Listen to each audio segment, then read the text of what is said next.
तुम्हारी जय तुम्हारी विश्वविद्यालय इलाहाबाद।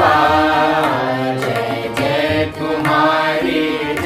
तुम्हारी विश्वविद्यालय इलाहाबाद। ज्ञान उद्गम ज्ञान संगम ज्ञान के इतिहास। ज्ञान उद्गम ज्ञान संगम ज्ञान के इतिहास। शत शत नमन है विश्वविद्यालय इलाहाबाद।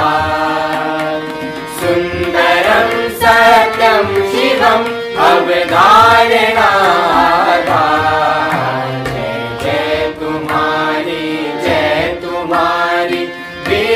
विश्वविद्यालय इलाहाबाद।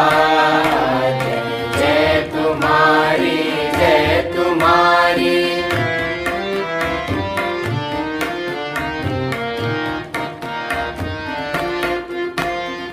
ज्ञान और विज्ञान का वर्धन तुम्हारा कर।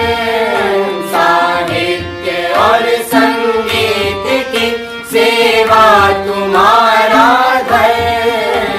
सबके लिए सब दिन तुम्हारा खुला शिक्षा द्वार। कर दिया तुमने सभी को योग्यता अनुसार। जय जय तुम्हारी ओम सच्चिदानंद रूपाय विश्वोत्पत्त्यादि हेतवे तापत्रय विनाशाय श्रीकृष्णाय वयं नमः। जन्माद्यस्य यतोऽन्वयादितरतश्चार्थेष्वभिज्ञः स्वराट् तेने ब्रह्महृदाय आदिकवये मुह्यन्ति यत्सूरयः। तेजो वारिमृदां यथा विनिमयो यत्र त्रिसर्गो मृषा। धाम्ना स्वेन सदा निरस्तकुहकं सत्यं परं धीमहि। धर्मः प्रोज्झिति कैतोऽत्र परमो निर्मत्सराणां सताम्। वेद्यं वास्तवमत्र वस्तु शिवदं तापत्रयोन्मूलनम्। श्रीमद्भागवते महामुनिकृते किं वा परैरीश्वरः सत्यो हृद्यवरुध्यते कृष्णवीशुश्रूषुभिस्तक्षणात्। ॐ पूर्णमदः पूर्णमिदं पूर्णात् पूर्णमुदच्यते पूर्णस्य पूर्णमादाय पूर्णमेवावशिष्यते। ॐ शान्ति शान्ति शान्ति। जगत विश्रुत इलाहाबाद विश्वविद्यालय प्रयागराज के परास्नातक संवर्ग के प्रिय छात्रों और छात्राओं तथा वेदांतानुरागी सज्जनों, प्रस्थान त्रयी के अंतर्गत भगवान वादरायण कृत ब्रह्मसूत्रों और श्रीमदादि जगत गुरु शंकराचार्य कृत प्रसन्न गंभीर शारीरिक भाष्य पर हम लोग विचार कर रहे हैं, अध्ययन कर रहे हैं। त्रिविध दुख को नष्ट करने वाला यह महनीय शास्त्र आप सब लोगों का मंगल करे। इस शुभकामना के साथ मैं आप सब लोगों को नमन करता हूं और नित्य शुद्ध बुद्ध मुक्त सत्य स्वभाव परमपिता परमेश्वर से यह प्रार्थना करता हूं कि हम लोगों की बुद्धि को कुशाग्र करें, चित्त को एकाग्र करें और यह महनीय शास्त्र हम लोगों को हृदयंगम हो सके।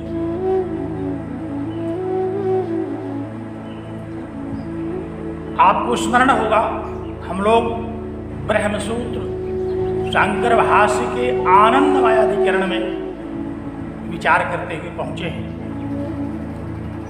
आनंदमय अधिकरण के अंतर्गत आज हम लोग 17वें सूत्र पर चर्चा करेंगे। सूत्र को देखिए। भेद व्यपदेशाच्य,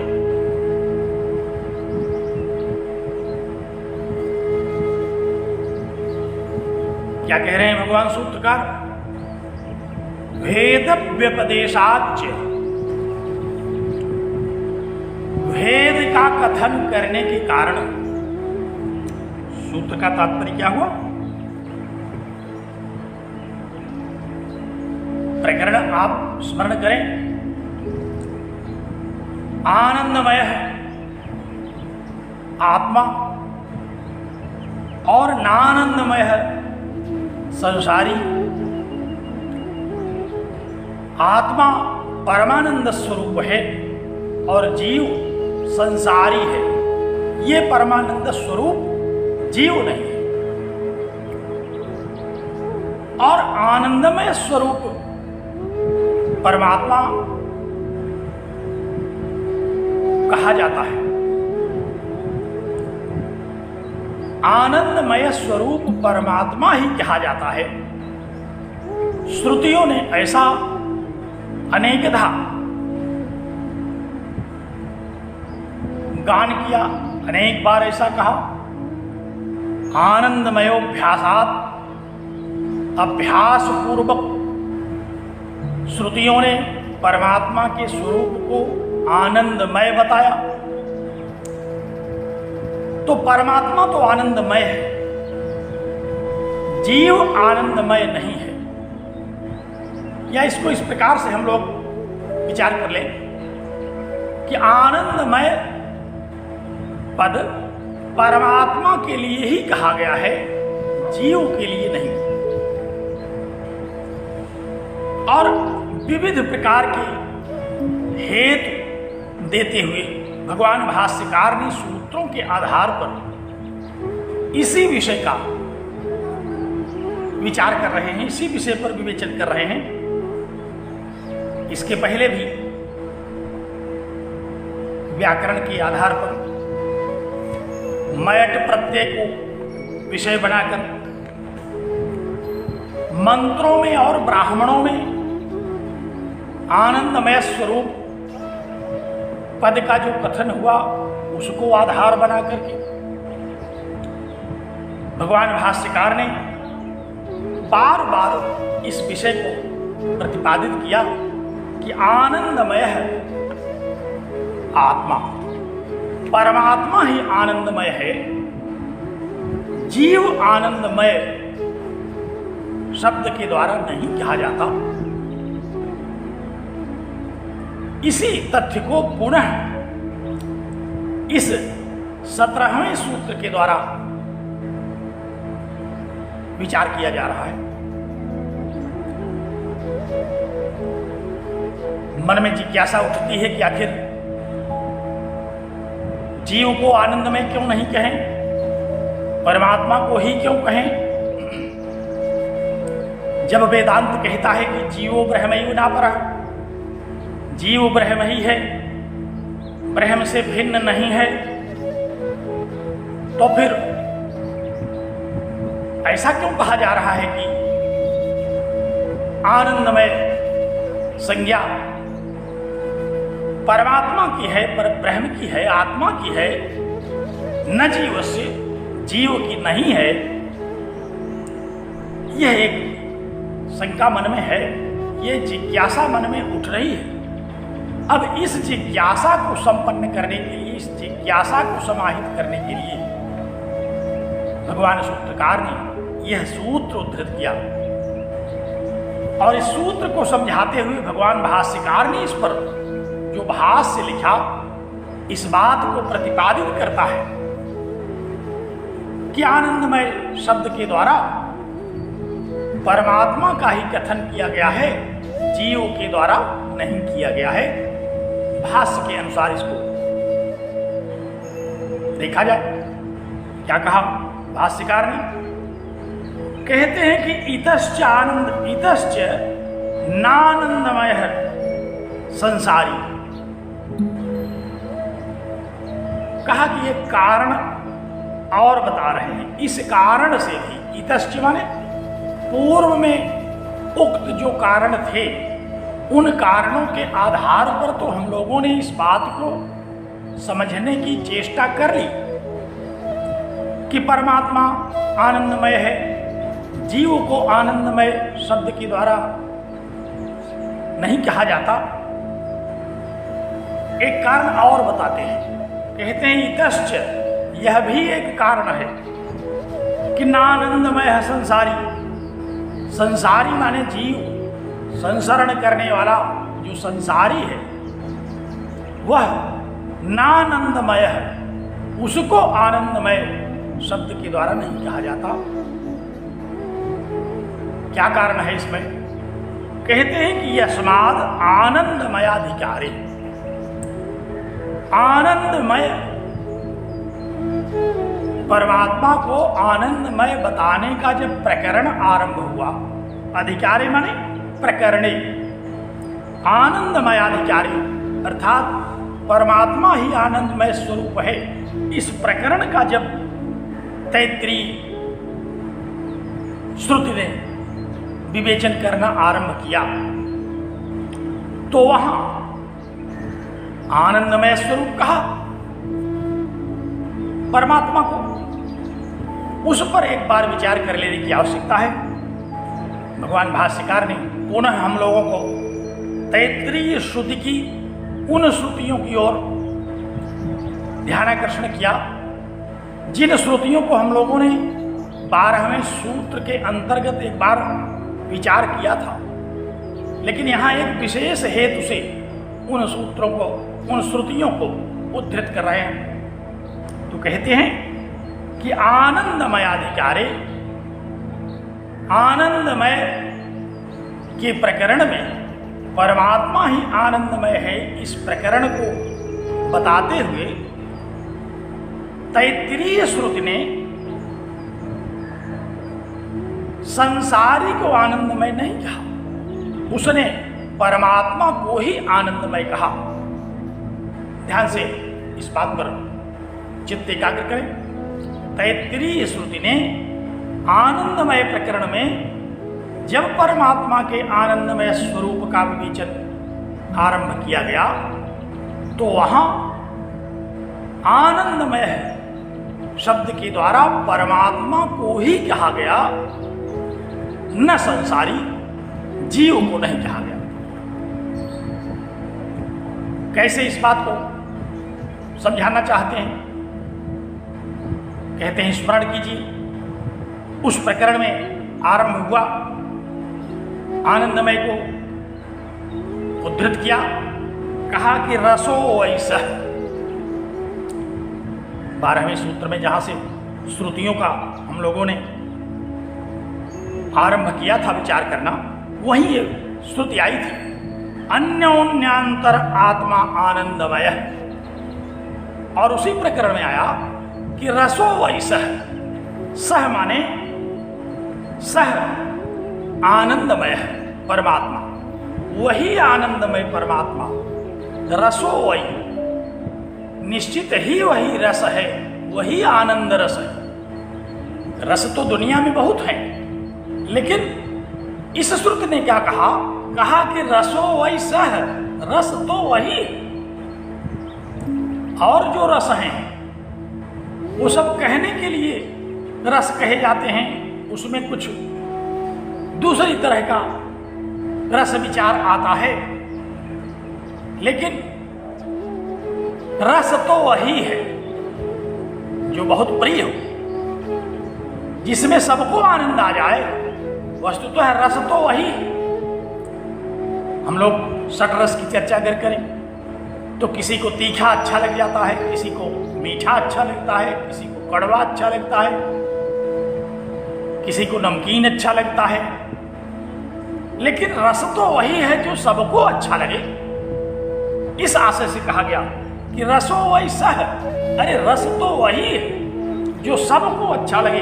वैसे तो रस बहुत हैं, कुछ न कुछ रस कुछ न कुछ लोगों को आता ही रहता है, लेकिन वस्तुतः रस क्या है? कहा रसो वैसा। रस तो वही है जिसमें सब रस लें, जिसमें सब आनंदित हों, वही है रस। इति ऐसा कहा। श्रुति में क्या कहा? कहा कि रसो वैसा है। और इसी प्रकरण को कहते हुए कहा कि रसम ही एवं अयम लब्धा आनंदी भवति। और अयम जीव, यह जो जीव है उसी रस को प्राप्त करके आनंदी भवति, आनंदित होता है। यह जीवात्मा वस्तुतः आनंदित कब होता है? विषयों के रस को अनुभूत करके जो रस मिलता है, जो सुख मिलता है, वो तो क्षणिक है। जैसे किसी विषय में हमको रस मिला, अब वह रस क्षणिक है। थोड़ी देर रसानुभूति हुई, थोड़ी देर अच्छा लगा, समाप्त हो गया, क्योंकि विषय उपभोग की अपनी एक सीमा है। लेकिन विषयी का जो आनंद है, विषयी का जो रस है, रस तो वही है। परमात्मा में जो रस है, रस तो वही है। इस बात का यहां बड़ी ही मजबूती से विचार करना आरंभ किया। कहा कि रसो वैसा, अरे रस तो वही है जिसको लब्धा प्राप्त करके अयम जीव आनंदी भवति, यह जीव आनंदित हो जाता है। यह जीव परम आनंद को प्राप्त कर लेता है, जिसके सामने उसे और किसी विषय का रस अच्छा नहीं लगता। विषय में जब रस आने लगता है, विषय का जब रस अनुभव हो जाता है, तो फिर विषय के क्षणिक रसों को, विषय के दुखदायी रसों को कौन ग्रहण करेगा? तो श्रुति कहती है कि रसम ही एव, अरे रस तो वही है जिसको लब्धा, जिसको प्राप्त करके, प्राप्त लभ धातु से प्रत्यय करके यहां लब्धा बना। लब्धा माने प्राप्त करके अयम जीव आनंदी भवति, यह जीव भी आनंदित होता है, यह जीव भी सुखी हो जाता है। रस तो वही है जिसको प्राप्त करके जीवों को भी आनंद आए, रस तो वह है। इति जीवानंदमय भेदेन व्यपदिशति। इस प्रकार जीव और आनंदमय परमात्मा में भेद कहा जाता है। सूत्र को ध्यान से देख लीजिए, क्या कहा? भेद व्यपदेशाच्य, श्रुतियों में भेद का व्यपदेश किया गया, श्रुतियों में भेद का कथन किया गया।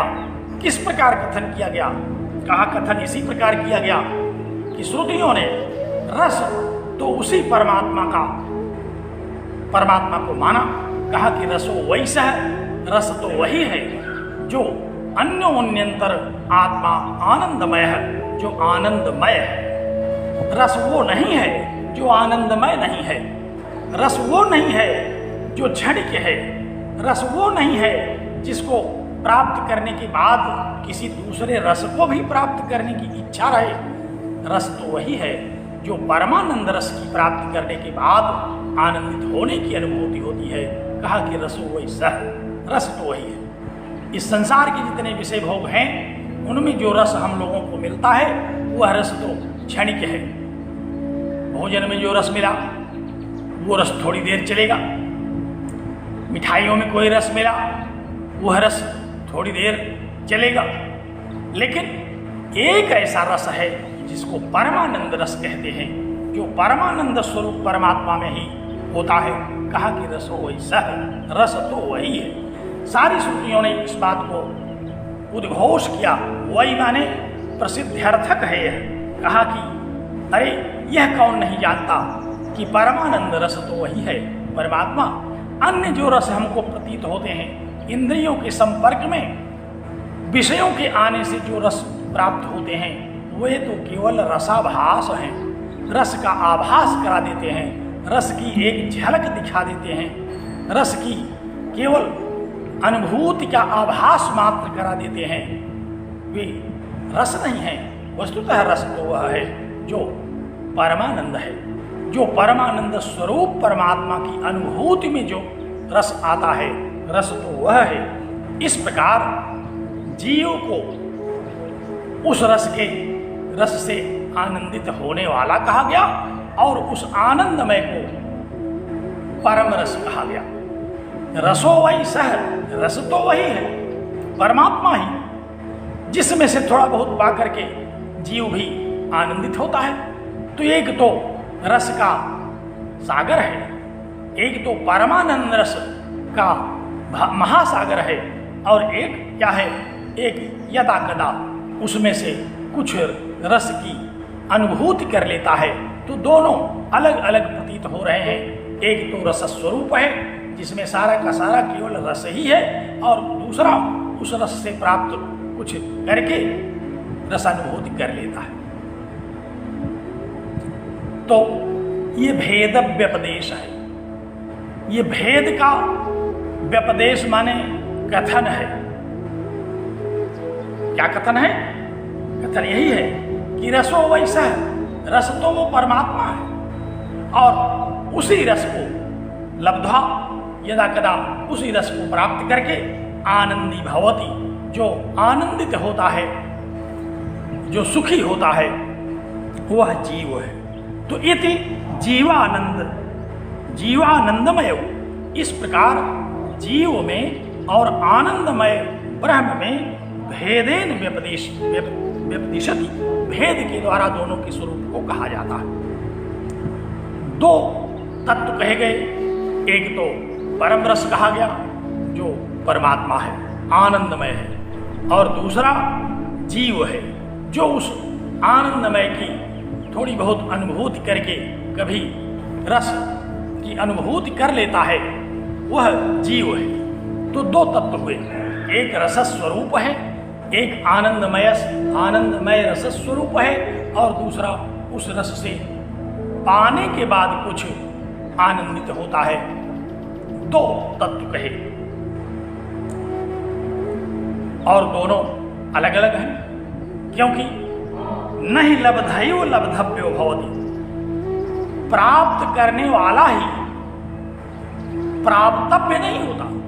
जैसे रस को लेकर के आनंदित होने वाला ही रस नहीं हो सकता।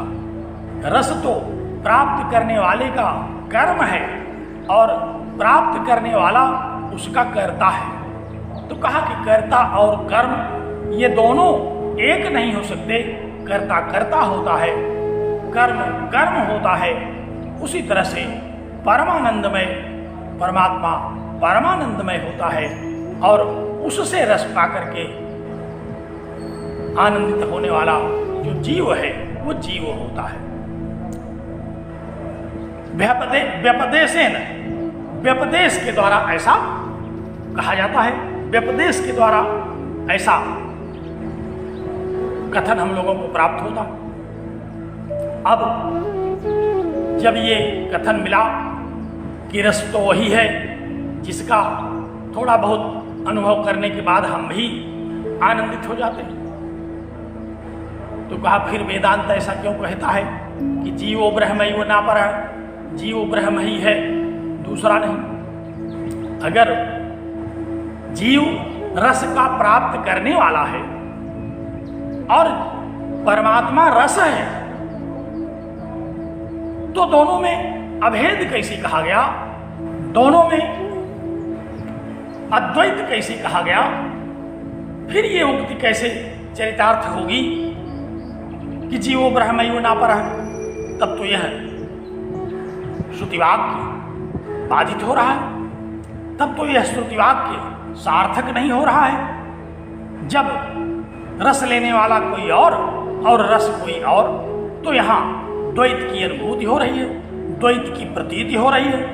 द्वैत की प्रतीति होने पर फिर कैसे अद्वैत वेदांत की यह प्रतिष्ठा स्वीकार करने योग्य मानी जाए, जिसमें ये कहा गया कि ब्रह्म सत्यम जगन मिथ्या जीवो ब्रह्मैव नापरः, जीव ब्रह्म ही है।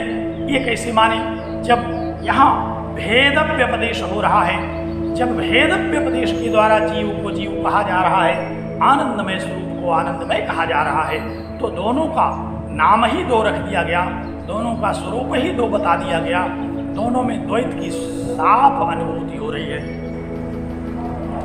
ये कैसे अभेद माना जाए, कैसे अद्वैत माना जाए?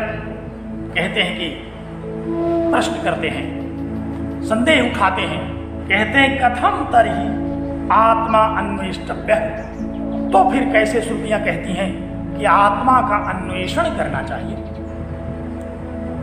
आत्मा तो आप ही हैं, आत्मविचार करना चाहिए, अहम ब्रह्मास्मि की अनुभूति करना चाहिए। तत्त्वमसि इत्यादि महावाक्यों के द्वारा जीव को ब्रह्म ही के रूप में अखंडार्थ बोध किया जाना चाहिए। ऐसा कैसे कहती हैं श्रुतियां? जब एक स्थान पर कहा जा रहा है कि जीव है, वह उस आनंदमय स्वरूप से रस लेता है और तब उसको रस की अनुभूति होती है। उसमें अपना कोई रस नहीं है, रस तो वह है। तो फिर ये वेदांत वाक्य जो कहते हैं कि आत्मा व अरे दृष्टव्य है, अरे आत्मा को देखो, आत्मा का अपरोक्ष करो, आत्मा का दर्शन करो, आत्म विचार करो, श्रवण मनन निधिध्यासन करो, ये सारी श्रुतियां अभेद का जो वर्णन करती हैं, ये क्यों करती हैं? कैसे इनकी चरितार्थता स्वीकार करने योग्य है? ये प्रश्न उठ जाता है कि जब भेद व्यपदेश हो रहा है तो इस व्यपदेश के आधार पर द्वैत की प्रतिष्ठा कर दी जा रही है, और इस द्वैत की प्रतिष्ठा के बाद फिर ये श्रुतियां क्यों कह रही हैं कि आत्मा वा अरे दृष्टव्य है, अरे आत्मा को विचार करो, अरे आत्मा एवं अन्वेष्टव्य है, आत्मा को ही खोजो। ऐसा क्यों कहा जा रहा है? और आत्मा को जब हम खोज लेते हैं, आत्मा को जब हम जान लेते हैं, तो कौन सा आत्मा है वह? कहते हैं वह तो हमारा अपना स्वरूप है। जैसे ग्रीवास्त्र ग्रैवेकन न्याय से न खोए हुए हार को ही हम खोया हुआ मान करके खोजते हैं, और बाद में पता चलता है कि अरे वो तो हमारे ही गले में है। उसी तरह से आत्मा को हम दूसरा मान करके श्रुति वाक्यों से विचार तो करते हैं, लेकिन जब आत्मा का हमें ज्ञान होता है तब पता चलता है कि अरे आत्मा तो मैं ही हूँ, परमात्मा तो मैं ही हूँ, ब्रह्म तो अहमेवास्मि, अहम ब्रह्मास्मि। अखंडार्थबोध के द्वारा अयम आत्मा ब्रह्म, ब्रह्मास्मि अहम, तत्त्वमसि, इस प्रकार जो अखंडार्थबोध कराने वाले आत्मा और जीव और ब्रह्म के ऐक्य का, भेद का जो ऐक्य करा देता है, जीव ब्रह्म ऐक्य कराता है, क्योंकि यही वेदांत का विषय बताया गया था। विषयो जीव ब्रह्म ऐक्यम, विषय तो वेदांत का जीव और ब्रह्म का ऐक्य है। और यहाँ व्यपदेश हो गया कि नहीं, जीव तो जीव है, उसमें आनंद नहीं रह पाता, आनंद तो वह आनंदमय से प्राप्त करता है, इसलिए दोनों दो हैं। ये कैसे होगा? जिज्ञासा क्या उठी? जिज्ञासा यही उठी कि कथम तरहि आत्मा अन्वेष्टव्य है, आत्मा का विचार फिर क्यों करना चाहिए? आत्मलाभात न परम विद्यते। श्रुति ये क्यों कह रही है कि आत्मलाभ से बढ़ करके इस संसार में कोई दूसरा लाभ नहीं? ऐसा क्यों कह रही श्रुति? जब दोनों दो हैं तो कैसे आत्मस्वरूप में उसका लाभ होगा, कैसे आत्मस्वरूप में उसकी अनुभूति होगी? और अद्वैत वेदांत के अनुसार अद्वैत की प्रतिष्ठा करने वाले जो श्रुति वाक्य हैं, कैसे वे चैत्यार्थ होंगे, कैसे उनके अद्वैत का अखंडार्थ बोध होगा? ये कैसे होगा? इति च श्रुति स्मृति, इस प्रकार श्रुति और स्मृति है जो कहती है कि आत्मा का विचार तो करना चाहिए, हम ब्रह्मास्मि की अनुभूति तो करनी चाहिए, लेकिन यहीं हम देख रहे हैं कि आनंदमय के रूप में तो केवल आत्मा को कहा जा रहा है, और जीव को आनंद रहित कहा जा रहा है। कह रहे हैं यह जीव जो आनंद पाता है ये इसका अपना स्वरूप नहीं है, बल्कि वह तो परमात्मा से आनंद को ग्रहण करके आनंदित होता है। तो ये कैसे हो सकता है? यावता न लब्धैव लब्धव्यो भवितुमुक्तम, जब लब्धा लब्धव्य नहीं हो सकता, जब कर्ता कर्म नहीं हो सकता, जब जीव आनंदमय नहीं हो सकता बल्कि वह आनंदमय से रस को ग्रहण करता है, तो कैसे इन श्रुतियों में अद्वैत की प्रतिष्ठा की गई? कैसे इन श्रुतियों के द्वारा अद्वैत की प्रतिष्ठा को समझा जाए? ये प्रश्न उठता है, ये जिज्ञासा उठती है। दो बातें कैसे मान ली जाए? एक ओर कहा जा रहा है भेद व्यपदेश, एक ओर भेद का कथन हो रहा है, जीव का स्वरूप दुखमय बताया जा रहा है, आत्मा का स्वरूप आनंदमय बताया जा रहा है। जीव को जो कुछ आनंद मिलता है वो उसी आत्मा से ही मिलता है, उसका अपना स्वरूप आनंदमय नहीं है।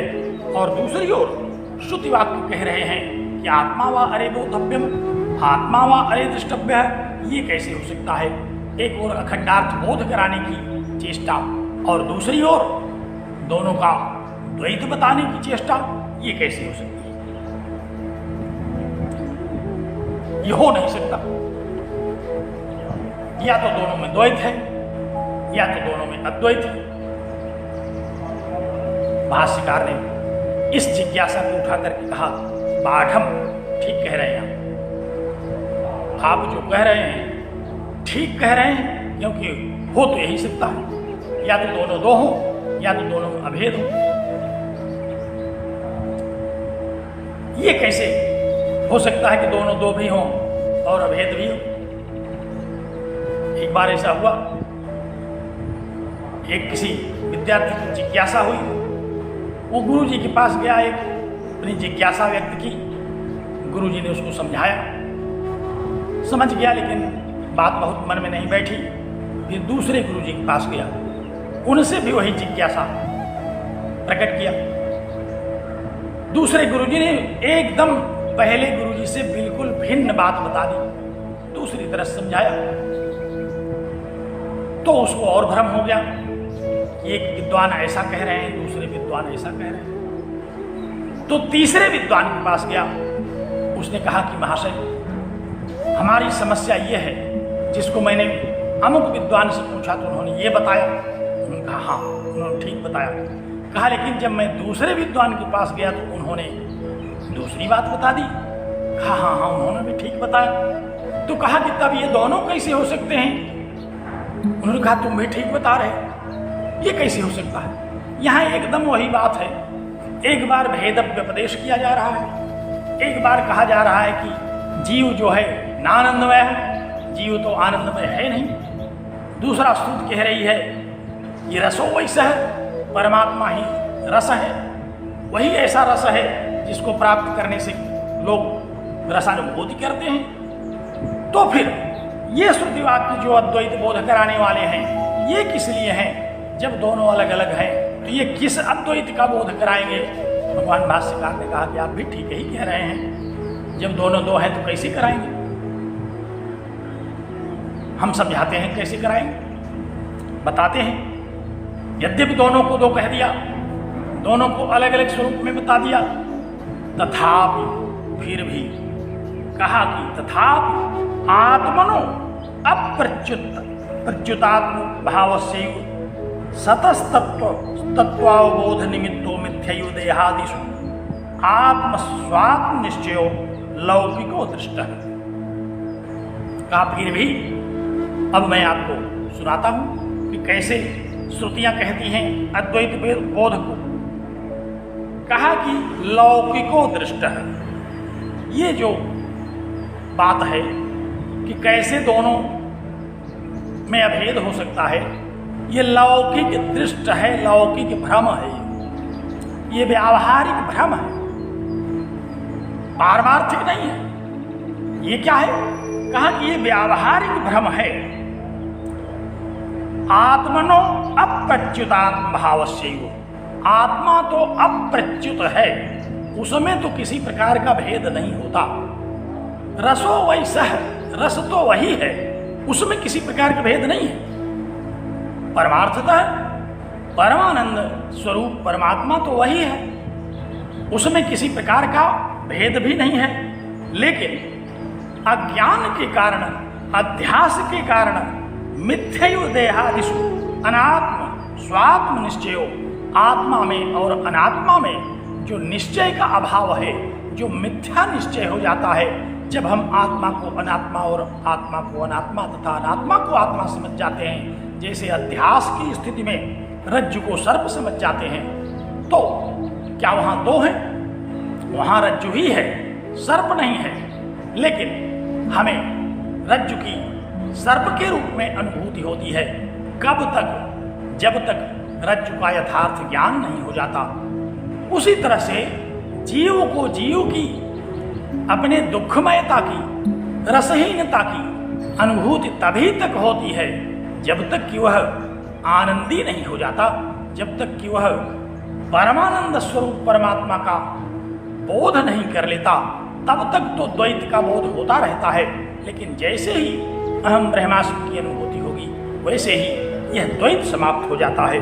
तो कहा कि लौकिको दृष्टः, ये भ्रम है। लौकिक माने भ्रम। किस बात का भ्रम? कहा कि वस्तु में अवस्तु का भ्रम, आत्मा में देह का भ्रम। ये जो भ्रम है, ये जो अविद्या है, ये जो अध्यास है, जिस पर हम लोगों ने सतत्व तो अन्यथा प्रथा कर लिया है, जिसमें तत्व में अतत्व की जो अनुभूति हो रही है, ये उसी का परिणाम है कि हमको इसमें द्वैत की अनुभूति हो रही है। वस्तुतः तो इसमें अद्वैत ही है। अनादि काल से अनादि अविद्या के कारण जीव को परमानंद का अनुभव नहीं होने पा रहा है। लेकिन ये अनादि अविद्या जैसे ही अंत होती है, जैसे ही इसका समापन होता है विद्या के द्वारा, वैसे ही उसमें अभेद की अनुभूति होती है। इसलिए तेन देहादिभूतस्य आत्मनो अपि आत्मा अन्वेष्टव्यो, कहा कि इसीलिए कहा जाता है कि आत्मा वा अन्वेष्टव्य। अरे आत्मा का अन्वेषण करो, आत्मा का विचार करो, क्योंकि तुम दिग्भ्रमित हो गए हो। तुमको आत्मा और अनात्मा में भ्रम हो गया है, और भ्रम का निवारण केवल एक उपाय से होता है, वो है विचार से। और भ्रम के निवारण का कोई उपाय नहीं है। भ्रम के निवारण का एक उपाय है, वह है विचार पूर्वक भ्रम का त्याग। जब विचार करेंगे तो आपको यथार्थ का ज्ञान होगा, भ्रम का त्याग होगा। भागत त्याग रक्षणा है इसी को। एक गई और एक स्थित है, तो भ्रम का तो त्याग हुआ और वस्तु का बोध हुआ। कहा इसलिए श्रुतियां कहती हैं कि जो अज्ञान के कारण तुमको द्वैत की प्रतीति हो रही है, अज्ञान के कारण तुमको जो जीव ब्रह्मैव नापरः की अनुभूति नहीं हो रही है, इसलिए श्रुतियां कह रही हैं कि विचार करो। इसीलिए श्रुतियां कह रही हैं कि आत्मा वा अन्वेष्टव्य, इसलिए तो श्रुतियां कह रही हैं। यद्यपि लौकिक जगत में लब्धा लब्धव्य नहीं हो सकता, अन्वेष्टा अन्वेष्टव्य नहीं हो सकता। लौकिक दृष्टि से ऐसा नहीं हो सकता, क्योंकि ये जो दृष्टि है लौकिक हमारी, ये भ्रामक दृष्टि है। यहाँ हम लब्धा और लब्धव्य में भेद कर दिया हमने, जबकि पारमार्थिक दृष्टि से आनंदमय है जीव, उसको अपने स्वरूप का ही अज्ञान हो गया। अगर उसको अपने स्वरूप का ज्ञान हो जाए तब तो आनंदमय है ही। तो लौकिक दृष्टि से, व्याकरण की दृष्टि से, कारक की दृष्टि से तो लब्धा लब्धव्य नहीं हो सकता, अन्वेष्टा अन्वेष्टव्य नहीं हो सकता, यह तो श्रोता श्रोतव्य नहीं हो सकता। ये सब बातें हैं। लेकिन पारमार्थिक दृष्टि से जैसे ही श्रोतव्यो अमतो मंतव्यो अविज्ञातो विज्ञातम विज्ञातव्य इत्यादि व्यपदेश उपपद्यते, कहा कि ये व्यपदेश तो उपपन्न हो रहे हैं, ये भ्रामक कथन तो होते ही हैं। जब तक आत्म तत्व का यथार्थ ज्ञान नहीं होगा तब तक ये भ्रामक कथन भी होंगे, ये भ्रामक अनुभव भी होगा, और सामान्यतः सामान्य बुद्धि से हम तर्क भी करेंगे कि लब्धा लब्धव्य नहीं हो सकता, कर्ता कर्म नहीं हो सकता, अन्वेष्टा अन्वेष्टव्य नहीं हो सकता, ये सब सही प्रतीत होगा, ये सब उचित प्रतीत होगा और ये सब द्वैत की अनुभूति करा देगा।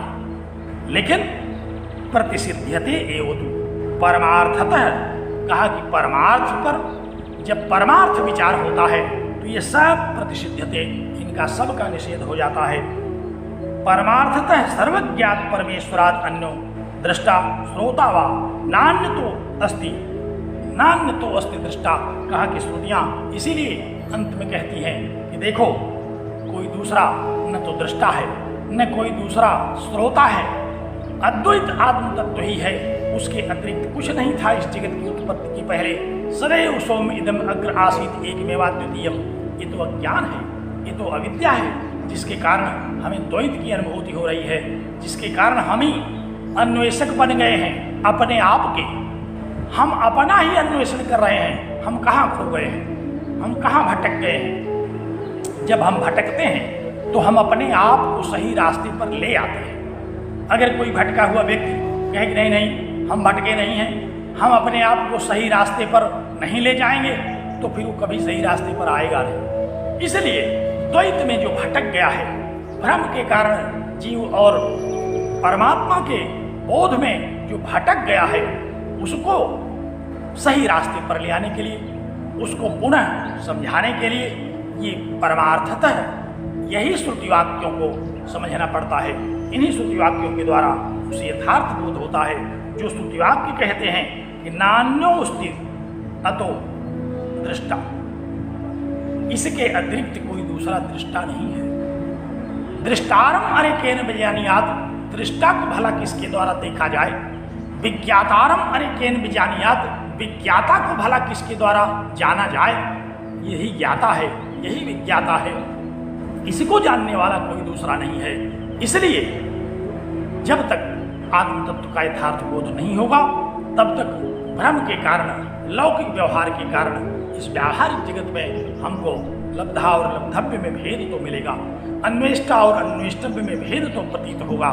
लेकिन श्रुतियां कह रही हैं कि नान्यो अतो अस्ति दृष्टा, इसके अतिरिक्त और कोई दृष्टा नहीं है। इसके अतिरिक्त कहा, इसी के अतिरिक्त यो अन्योन्तर आत्मा आनंदमय, कहा यही आत्मा आनंदमय है, इसके अतिरिक्त और कहीं आनंद नहीं है। और जीव अनादि अविद्या के कारण आनंद विरहित हो गया है, आनंद विगलित हो गया है। जैसे ही उसको आनंद की अनुभूति होगी, वह अद्वैत का अनुभव ही करेगा। तो अज्ञान के कारण ये द्वैत का बोध होता है, लेकिन परमार्थतः जब ज्ञान होता है तो ये सारे द्वैत दूर हो जाते हैं। इत्यादि ना कहा कि परमेश्वरस्तु अविद्या कल्पितात् शरीरात् कर्तुर्भोक्तुर्विज्ञानात्मा आख्याद अन्य।